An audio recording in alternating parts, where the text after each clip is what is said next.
My girlfriend texted, "Don't freak out. I'm going to dinner with my boss." I replied, "Enjoy." Then I forwarded her work emails to HR and ordered her a one-way Uber to his wife's office. The call I got 30 minutes later was pure chaos. I, 30 Mimili, am a planner. My job is logistics. I look at a system, find the weak points, and make sure everything arrives where it's supposed to when it's supposed to. My girlfriend, now ex, obviously, Celeste, 29, always said I was predictable. She meant it as an insult. I took it as a compliment. We've been together 4 years, living in my condo for 2. I pay the mortgage, she pays half the utilities and buys expensive groceries. Or so I thought. For the last 6 months, things have been off. She's in marketing, and her boss, Gavin, 45, suddenly decided she was a superstar. This meant late strategy sessions, weekend client emergencies, and a lot of new designer bags that her salary definitely doesn't cover. Whenever I'd ask, she'd give me that pitying look. "Artie, babe, this is just what the fast track looks like. You wouldn't get it." I didn't get it, but I wasn't stupid. The weak point in her system? Our shared living room iPad. We use it to stream movies, order food. She'd used it to check her personal email and never logged out. I wasn't snooping, I swear. I opened the browser to look up a recipe, and her inbox was just there. It was an email from her, to herself, forwarding a chain from her work account. Subject to 3 expense approvals. It was her and Gavin, and it was meticulous. She wasn't just sleeping with him, she was billing him, and he was approving it. Client dinner, Megacorp, at Le Fantôme, $150. That was the night she told me she was at a spin class with her sister. Team building strategy weekend at the Vineyard Hotel, $200. This included spa treatments and room service.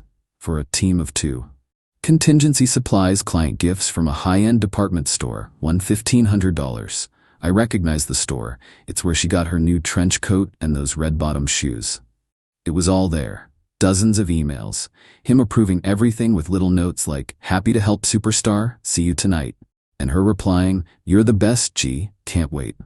My blood didn't run cold, it just settled. It was a logistics problem.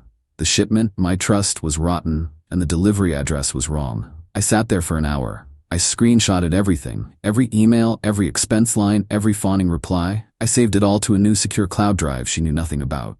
Then I did a little digging. Gavin. Married, of course. His wife, Diana.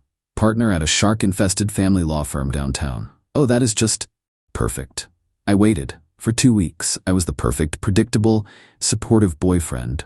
I made dinner. I listened to her complain about presentation stress. I was just waiting for the right moment. It came last night, a Tuesday. She was getting ready, doing the full face makeup, using the perfume I hate because it's too strong. "Big night?" I asked, sipping a beer. Yes," she sighed, adjusting her dress. "Gavin wants to go over the new campaign. Just dinner, but it's so tedious." "Don't wait up." She kissed my cheek. It felt like a mosquito bite. She left. At 7:05 p.m., my phone buzzed. "Celeste, don't freak out, I'm gonna dinner with my boss. Just us. Big project. Behave." That condescending little wink, that was the green light. I replied, "Enjoy." Then I executed the plan. 7:06 p.m., I opened a fresh, anonymous email account. I drafted a message to the head of HR and the chief financial officer at her company. Subject, urgent, expense report, fraud and misuse of funds. Gavin, last name's department. Body. To whom it may concern, I am a concerned employee. Gavin, last name, has been using company funds to finance an affair with his subordinate, Celeste. They have been filing fraudulent expense reports for months. I have attached just a few examples of hotel bookings, spa treatments, and luxury goods disguised as client dinners and team building. I suggest you audit his department immediately. I wish to remain anonymous. I attached the 10 most incriminating screenshots. Click Sent. 7:10 p.m., I opened the Uber app. I knew the restaurant. Gavin was predictable too. Le Fantôme, their client spot. Pickup, Le Fantôme, destination 121 Financial Plaza, the offices of Diana's law firm. 7. I sent a text to Celeste. Change of plans, your ride is here.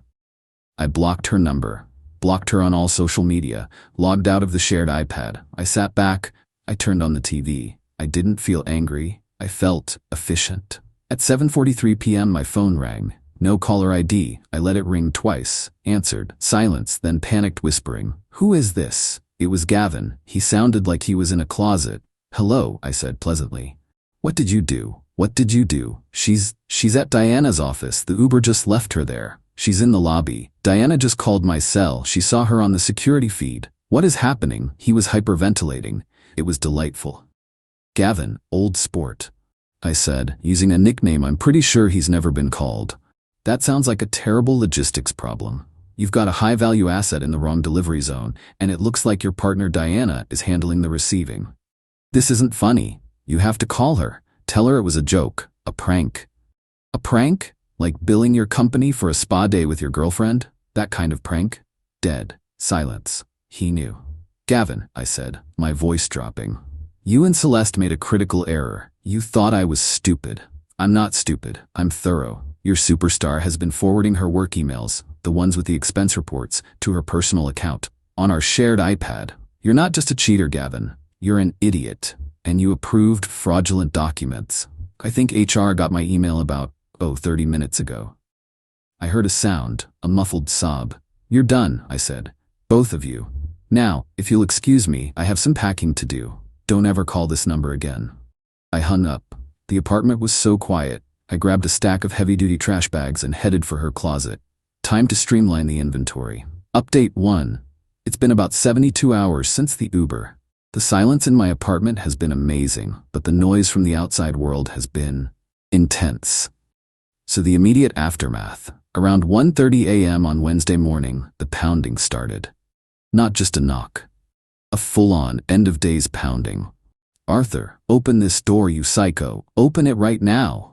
I was on my couch watching a documentary. I didn't move. I'd already put the chain on and double-bolted the lock. "You think this is funny? You ruined my life. My career is over. Gavin is..." More pounding. She was kicking the door now. "I'm calling the police. I'll tell them you assaulted me." That was a mistake. I picked up my phone and started recording her threats. After about 10 minutes of this, she actually did it. 2 police officers showed up around 2 a.m. I saw the flashing lights through my blinds. I answered the door, chain still on. "Officer 1, sir, we received a call from this woman. She says you've locked her out of her apartment." Me, tired. "Officers, good morning. This is my condo. She was my girlfriend. She doesn't pay rent and isn't on the mortgage. We had a non-domestic breakup this evening. She's been threatening me for the last 20 minutes. I have a recording of her screaming she was going to file a false assault report." I held up the phone. The officers looked at each other, then at Celeste, who was now doing the hysterical crying thing. "Celeste, he's lying. He's crazy. He trapped me. He sent me to some witch's office." "Ma'am, where did he send you?" "My boss's wife's office. He's stalking us." "Sir, did you do that?" "Officer, I ordered her an Uber. She's an adult. She could have gone anywhere. She chose to make a scene." I looked at them. Honestly, I found out she was having an affair and stealing from her company, all while living in my home. I ended it. Now she's trespassing. This is a civil matter. And I'm happy to arrange a time for her to get her belongings with a civil standby, but I don't feel safe letting her in right now, especially after the false report threat. The cops were done. They told Celeste this was a civil dispute and that she couldn't be here. They told her she needed to find somewhere else to stay and contact me in the morning to arrange getting her things. She was livid. "This is my home. I have makeup in there. My laptop." They eventually made her leave. I watched from the window as she stomped off to her car, the one I co-signed for, another problem for another day, and sped off. The next day, the real entitlement wave hit. My phone rang. Her mother, Brenda, Arthur, thank heavens. Celeste is here, and she is an absolute wreck. I think you owe her an apology." "Me an apology? For what exactly?" "For this stunt. You embarrassed her. You sent her to that horrible woman's office. You got her suspended. Gavin was fired this morning, Artie. Fired. They walked him out. All over a little mistake." "Me, Brenda, a little mistake is spilling wine. Billing your company for spa days and designer shoes to cover an affair isn't a little mistake. It's called fraud. She's lucky she's only suspended and not arrested." Her voice got cold. "She is an ambitious girl. Gavin was mentoring her. You're just a jealous, petty little man who couldn't handle her success. You've ruined her. all because your ego was bruised. My ego is fine, Brenda. It's her career that's in the toilet. She needs to get her stuff. I have 14 boxes and 8 trash bags packed. She can come Saturday at noon. I'll request a civil standby. You'll be hearing from our lawyer. She contributed to that condo. She bought avocados, Brenda. Good luck with that. I hung up. The fallout. I heard from a friend at a rival company that the news is everywhere in their industry. Gavin is toast. His reputation is gone. Diana, his wife, filed for divorce that night. She not only froze all their assets, but she's apparently countersuing his severance for the reputational damage and financial misconduct. She is, and I quote my friend, going nuclear. Celeste is suspended while HR does a full audit. Apparently the $1,500 client gifts were just the tip of the iceberg. She's been skimming for almost a year. I also got a lovely call from the auto loan company. Surprise! Celeste missed her last payment, the car I co-signed for. So I took care of that. I called a repo company, paid the retrieval fee myself, and had it towed from her parents' house this morning. It's my car now, legally. I'll sell it and pay off the loan. She can add Grand Theft Auto to the list of things she's explaining to her mom. Saturday is the big pickup. I've requested the standby. I'm expecting a full-blown tantrum. I'm making popcorn. Update 2 Saturday. Noon. The big day. As expected, it wasn't just Celeste. At 12 p.m. on the dot, my buzzer rings. I look at the camera. It's Celeste, her mother Brenda, and, oh good, her father Frank. Frank is a big guy who always looked at me like I was a faulty appliance. I buzz them up. The civil standby officer, Officer Miller, is already here. He looks like he'd rather be anywhere else. I open the door. The boxes are all piled neatly in my entryway. Officer, folks, let's keep this simple. Ma'am, you're here to get your belongings. No arguments, no drama. You get your things, and you leave. Mr. My last name will stay back here with me. Celeste, eyes red and puffy, just glares at me. Brenda immediately starts. Brenda, this is it? This is all of it? I don't see her high-speed blender or her antique mirror. The blender is in box 7. The antique mirror came from a home goods store 2 years ago. It's in the box labeled Fraggle. I packed everything that was hers. You think you're a big man, huh? Ruining my daughter's life. I oughta. Officer. Sir, step back. This is not a confrontation. You are here to move boxes. That's it. Frank looks at the cop, then at me, and snorts. They start moving boxes. Celeste is directing them like a queen, pointing at which ones to take first. Be careful with that. My shoes are in there. Then the entitlement hits its peak. Stops, looks at me. Where's my laptop? Me, it's in the black backpack, right there on top. No. My work laptop. I don't have your work laptop, Celeste. I assume you left it at the office when you were suspended. No, I left it here. You stole it. You stole it to get those emails. Celeste, I didn't need your laptop. You left your personal email open on the living room iPad. You forwarded the evidence to yourself. You were just sloppy. Her face goes white, then red. Frank and Brenda stop moving boxes. You what? You forwarded them? To back them up, it's not my fault. You idiot girl, you people, we are not doing this. Get the boxes, leave. Now, they scramble. They get the last box out and Celeste stands in the doorway. This isn't over, Artie. I'm getting a lawyer. You unlawfully evicted me. You caused me emotional distress. You're going to pay for a new apartment for me. You owe me. Me owe you nothing, Celeste. You were a guest, and you're not a very good one. Goodbye. I close the door. Officer Miller nods at me. Good luck, man, and leaves. Peace. For about 2 days. Then the dirty trick arrived. A letter from a lawyer. Not a lawsuit, just a big, scary demand letter. It claims I maliciously and intentionally inflicted emotional distress and violated her tenant rights, which she never had.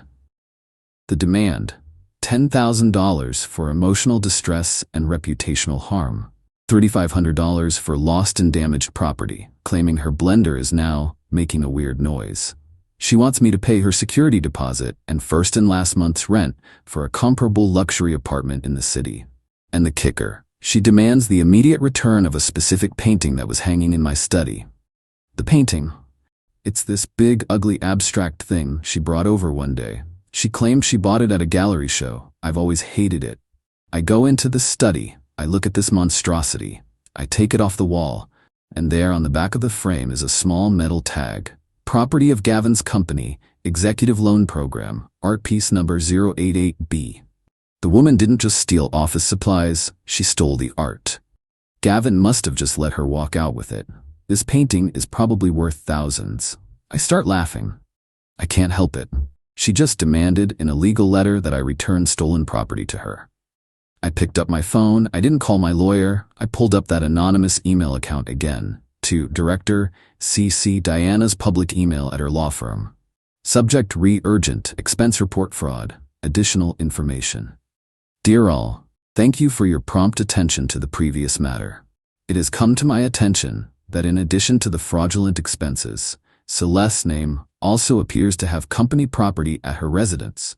Or, she did. She seems to have left a painting from your executive loan program in my apartment. See attached photo of the piece and a close-up of the property tag on the back. I'm not sure what the protocol is for this, but I imagine Diana and your legal department would like to retrieve it. I will have it waiting by my door. Regards, a concerned party. I hit send. Now I wait. I wonder if her lawyer knows he just sent a demand letter for stolen goods. This is better than popcorn. Final update. It's been about 2 months. The dust has settled and the fallout is comprehensive. So that email about the painting? It was like dropping a match in a fireworks factory. About 6 hours after I sent it, I got a call from a very calm, very scary-sounding woman who introduced herself as Diana's paralegal. She arranged to have a bonded art courier come to my apartment that afternoon to retrieve the painting. The courier showed up, treated the ugly thing like it was the Mona Lisa, and had me sign a form. It was efficient. Apparently, the painting was a leased piece valued at $22,000. It was not something Gavin could just loan out. This moved the whole affair from internal fraud to grand larceny. Celeste's lawyer went completely dark.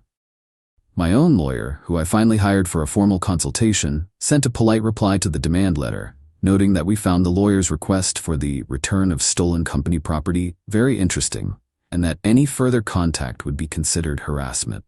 We never heard from that lawyer again. The final bomb dropped last week. I got a call from a number I didn't recognize. It was Gavin. He didn't sound like he was in a closet. He sounded like he was calling from the bottom of a well. Arthur? Me Gavin? I told you not to call me. Please. Just, please. You have to help me. They're pursuing criminal charges for the expenses, for the painting. That Celeste told them I gave it to her as a gift. But Diana, my ex-wife, she's working with the company's lawyers. They're trying to ruin me. Sounds like they're doing a great job. What does this have to do with me? Gavin, he was actually crying now. A wet, pathetic sobbing. You could tell them you lied. Tell them you faked the emails, that you stole the painting yourself and framed us. I'll pay you. I can get $15,000. Just tell Diana you were a jealous ex and you made it all up. I just sat there. He wanted me to confess to multiple felonies to save his skin, the audacity, the sheer, uncut entitlement. Me. My voice was quiet, all the humor was gone. I just felt tired and angry. Gavin, you and her, you stood in my home. You laughed at me. You thought I was a predictable, stupid utility you could just use. You thought I was the before picture, and you were the after. You disrespected me. You disrespected your wife, and you stole from your company. You're not upset that you did it. You're upset that a predictable man like me knew how to forward an email. But $15,000. Me. Gavin, the $15,000 you're offering is probably the last bit of cash Diana didn't find. You made this bed. You approved the expenses. You let your superstar walk out the door with a $22,000 painting. This isn't my problem. This is your consequence. Goodbye. I hung up. I blocked his number. Here's the final scoreboard, from what I've heard through the grapevine. Gavin, fired, divorced. Diana took him to the cleaners. She had the fraud and the affair as leverage. His company is pursuing criminal charges for the fraud and theft. He's probably going to jail. Celeste, fired. Also named in the criminal complaint as a co-conspirator. Her industry is tiny. She's blacklisted. No one will hire her. Her unlawful eviction lawsuit never materialized. Last I heard, she had to sell her car, the one I repoed and sold, forcing her to pay the difference on the loan, and is living back in her childhood bedroom. Brenda and Frank are apparently furious at her. The car, I sold it, paid off the loan, it barely covered it. I lost about $500. I consider it a cheap price to be free of her. The condo is quiet. I bought a new painting for the study. It's a landscape. It's very predictable. It cost $200, and I have the receipt. It's weird. You spend 4 years with someone, and then it's just over, like a bad logistics contract. I'm not hitting the gym or climbing mountains. I'm just here. I'm processing the fact that the person I loved was a narcissistic thief. It stinks. It's a betrayal that leaves a mark. But then I look at the new painting. I order a pizza, I open a beer, and I enjoy the silence. She wanted the fast track. She just didn't realize it was a one-way train, and I was the one who forwarded the switching manifest. She was right. I am predictable. I predict that when you mess with a man's home and his trust, you end up in a world of trouble. System corrected. Shipment delivered.